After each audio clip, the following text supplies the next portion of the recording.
Salam teman-teman semua dimanapun Anda berada. Berjumpa kembali dengan saya di channel Cross Christ. Teman-teman sekalian, jangan pergi meninggalkan rumah, jangan pergi jalan-jalan tanpa menggunakan masker dengan benar. Jaga jarak, jangan lupa, dan ikuti protokol kesehatan. Kecuali di kota tempat saya tinggal ini akan diberlakukan PSBB yang lebih ketat lagi tentu. Nah, untuk teman-teman yang di daerah masing-masing, ikuti protokol kesehatan sesuai dengan peraturan pemerintah kabupaten setempat atau kota setempat. Teman-teman sekalian, mungkin kita tidak akan pernah lupa kisah klasik, kisah lama tentang pemeliharaan Tuhan bagi umat pilihan Allah di padang gurun. Itu peristiwa yang sungguh-sungguh nyata terjadi, bagaimana Allah memelihara umatnya. Pada zaman sekarang mungkin umat Tuhan tidak menyadari bahwa kita semua ini dalam providensi Allah, bahwa kita semua ini dalam pemeliharaan Tuhan. Bahkan berkat-berkat yang setiap hari kita terima tidak kita sadari bahwa itu adalah berkat Tuhan, bahwa itu semua adalah bukti pemeliharaan Tuhan masih ada. Dari air minum, makan, tempat tinggal ini ada berbagai macam versi. Kita bisa bertempat tinggal di rumah yang kita beli sendiri, ada tempat tinggal kita bisa sewa setiap bulan, setiap tahun, setiap 25 tahun seperti di apartemen, atau mungkin saudara membeli dengan cara yang bermacam-macam. Tapi itu semua adalah bukti bahwa itu adalah pemeliharaan Tuhan. Ada juga tempat tinggal tumpangan, itu juga berkat Tuhan. Kita selalu ingat kisah-kisah di dalam Alkitab atau kitab suci. Antara lain adalah pemeliharaan Tuhan kepada umatnya. Pemeliharaan Tuhan kepada umatnya begitu real, begitu nyata. Sekalipun umat Tuhan menggerutu, tidak bersyukur atau mengomel, tetapi Tuhan tetap memberikan penyertaan dan pemeliharaan kepada umatnya. Saudara, saya pernah menulis di dalam media sosial tentang pemeliharaan Tuhan ini begitu nyata, dan setiap hari itu saya sebutnya sebagai hidup dalam mujizat Tuhan. Tetapi yang berkomentar itu tidak percaya bahwa setiap hari kita bisa mengalami mujizat Tuhan secara ajaib. Bahkan nafas hidup kita tidak bisa mampu membeli nafas hidup yang kita hirup setiap detik, setiap menit di sepanjang hidup kita sampai kita seusia sekarang ini. Nah, teman-teman sekalian, sulit untuk mengatakan bahwa penyertaan Tuhan di dalam perjalanan hidup umatnya itu selalu baru setiap hari, apalagi kita pada masa-masa pandemi ini. Tetapi bagi orang yang percaya itu tidaklah sulit. Saya akan membacakan teks firman Tuhan bagaimana Tuhan memelihara umatnya secara ajaib di padang gurun. Kita bisa menyimak di dalam Keluaran 16 mulai ayat 1 sampai ayat 36 dan seterusnya. Ini satu kisah. Kalau saya membaca teks ini seperti baru kemarin terjadi. Bahkan kalau kita membaca pelan-pelan, kita seperti ada di dalam pemeliharaan Tuhan itu. Silakan saudara menyimak. Keluaran 16 ayat 1. Setelah mereka berangkat dari Elim, tibalah segenap jemaah Israel di padang gurun Sin yang terletak di antara Elim dan Gunung Sinai pada hari yang ke-15 bulan yang kedua sejak mereka keluar dari tanah Mesir.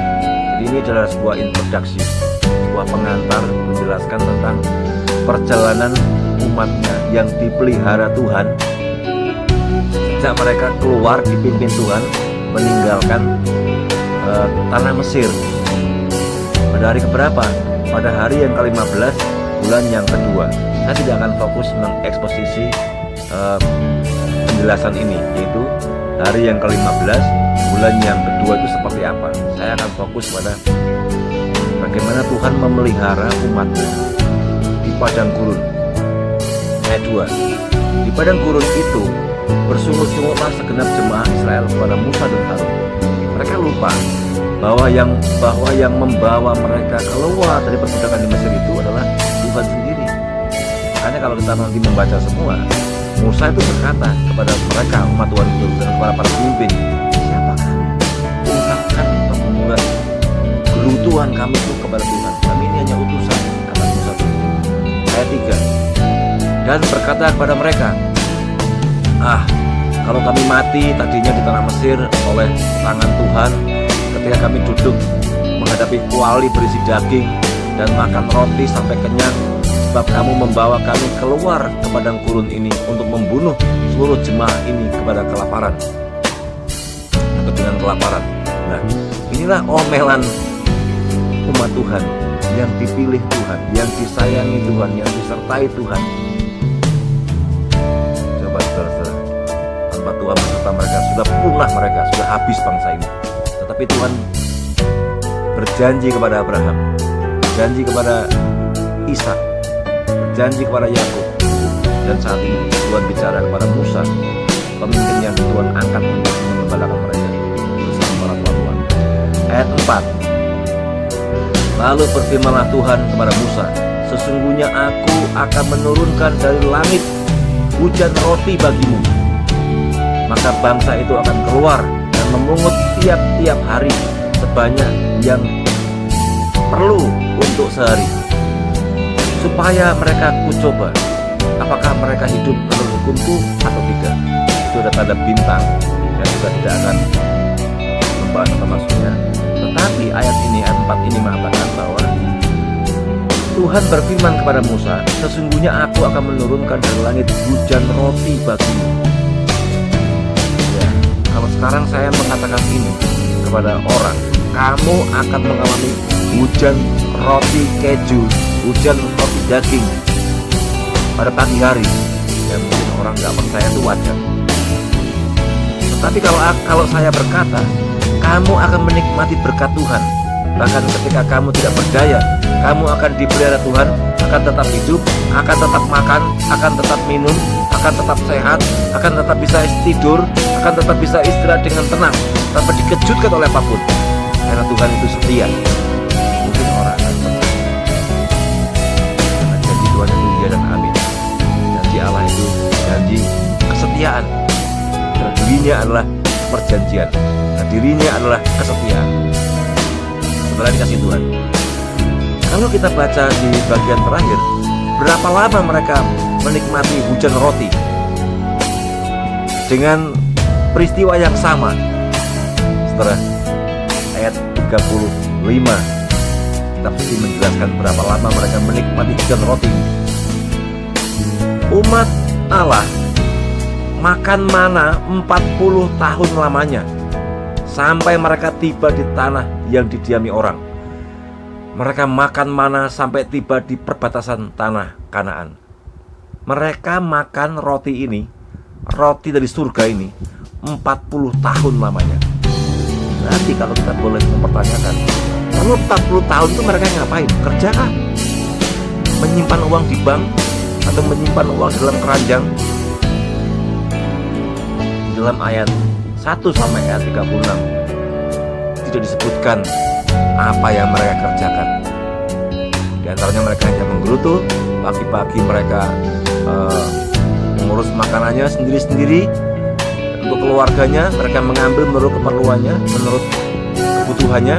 Lalu pada sore hari mereka memungut burung-burung yang Tuhan kirim kepada mereka untuk diolah, sehingga mereka 2 kali diberkati Tuhan dalam sehari, yaitu hujan roti seperti roti madu yang manis, yang lezat. Seperti apa aja?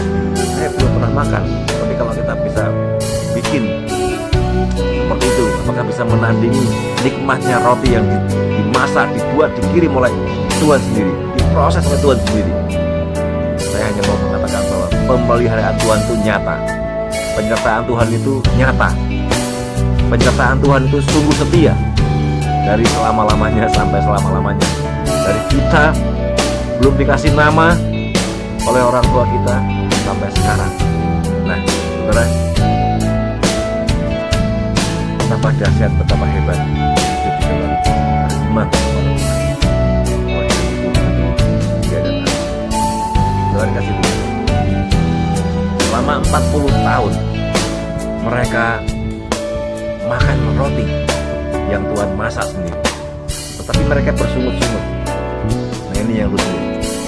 Mereka sudah dibebaskan dari perbudakan, mereka bersungut-sungut. Kalau Musa mungkin dianggap mereka terlambat menyediakan berkat atau pertanggungjawaban, mereka juga bersungut-sungut, mereka juga mengomat. Lalu setelah mereka melihat ini, mereka tidak mengucapkan terima kasih. Tidak ada ayat-ayat di sini yang mengucapkan terima kasih kepada Musa, kepada Tuhan.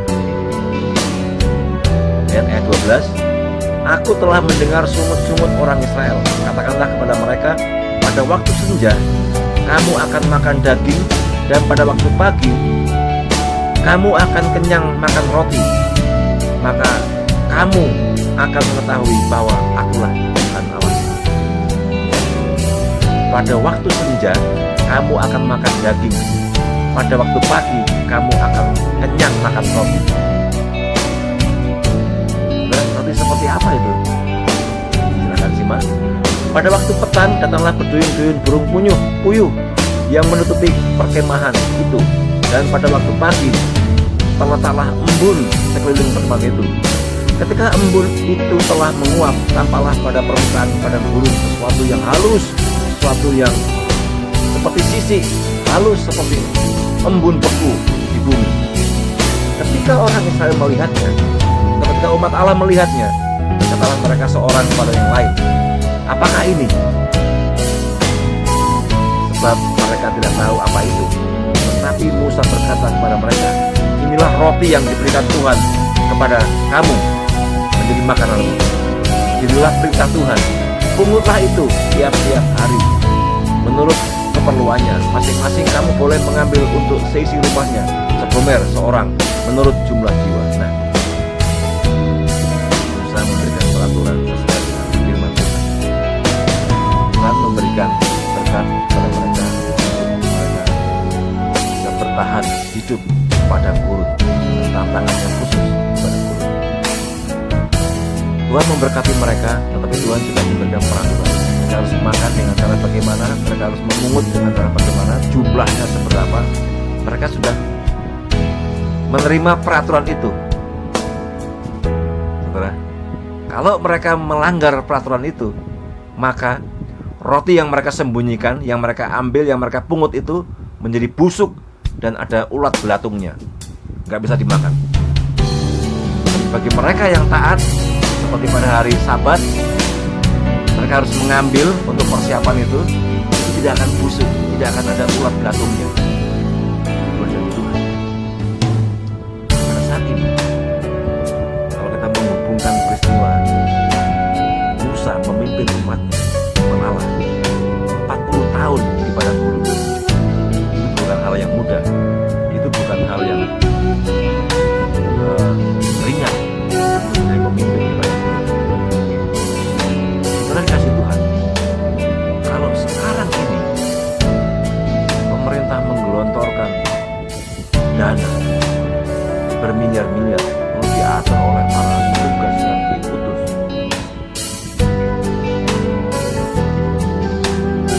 peristiwa yang dihadapi oleh Musa dan umat Allah terjadi pada saat ini.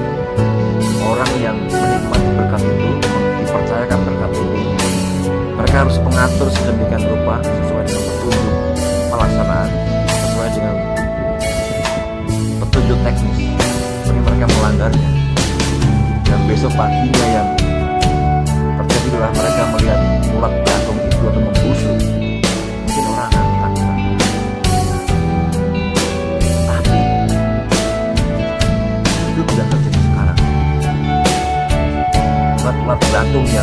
ada di dalam roti itu tidak terjadi syarat.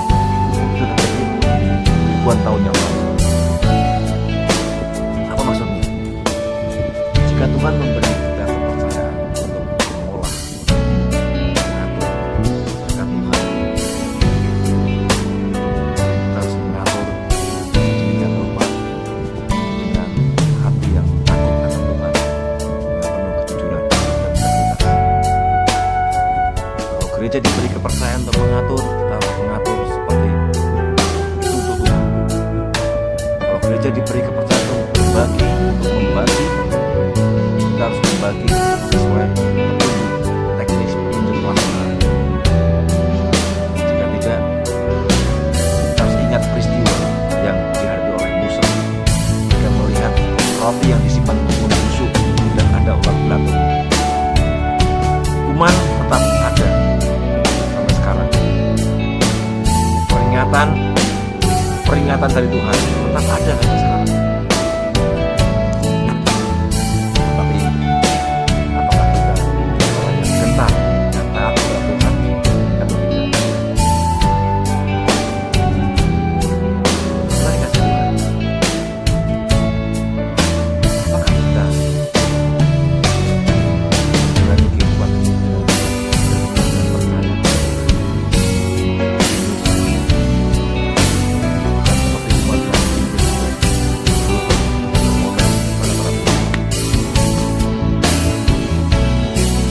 mereka harus mengikuti peraturan-peraturan yang sesungguhnya tidak rumit, tidak sulit, sangat simpel. Ambil satu hari sesuai kebutuhannya, sesuai dengan jumlah jiwa serumah atau gereja masing-masing. Tidak lebih dan tidak kurang. Tidak lebih, mereka harus melihat hukuman tepung atau roti itu membusuk dan ada ulat belatung. Nah, mari kita bersyukur pemeliharaan Tuhan tetap tetap menyediakan jalannya untuk kita serasai. Mungkin kita merasa di padang gurun, pemberlakuan PSBB, pemberlakuan lockdown di negara-negara lain mungkin akan terulang lagi, terus akan terulang. Tetapi penyertaan Tuhan tetap tidak berkurang untuk kita umatnya. Berkat-berkat akan disediakan. Mungkin bukan seperti embun, seperti sisik, seperti pasir, seperti yang umat Allah alami di padang gurun. Tidak seperti itu. Tuhan bisa membuat jalan baru. Tuhan bisa membuat berkat yang lain, mengirimkan cara-cara yang ajaib. Mungkin saudara termasuk peserta prakerja, atau mungkin saudara sudah tidak bisa mengikuti program kartu prakerja atau bansos pemerintah lainnya, tapi Tuhan punya cara tersendiri untuk memberkati umat. Yakinlah, setiap orang yang bersandar pada kuasa dan pertolongan Tuhan akan selamat Tuhan. Yakinlah bahwa setiap orang yang beriman kepadanya tidak akan dibiarkannya tergeletak dan terlantar. Tetapi Tuhan itu setia, karena kita yang percaya dan karena kita yang setia. Dia tidak pernah berubah, kasih sayangnya penuh, sekalipun dibagikan miliar orang yang setia tetap penuh selama-lamanya. Tuhan memberkati kalian. Jangan lupa tetap mematuhi protokol kesehatan dengan menggunakan masker dan segala kebersihan. Dengan mencobai Tuhan Allah menantang virus corona ini, dengan menantang kebijakan pemerintah dan cara melawannya, karena pemerintah adalah wakil Tuhan untuk mengatur segala sesuatu. Tuhan memberkati kita sekalian. Salam dan tetap menantikan janji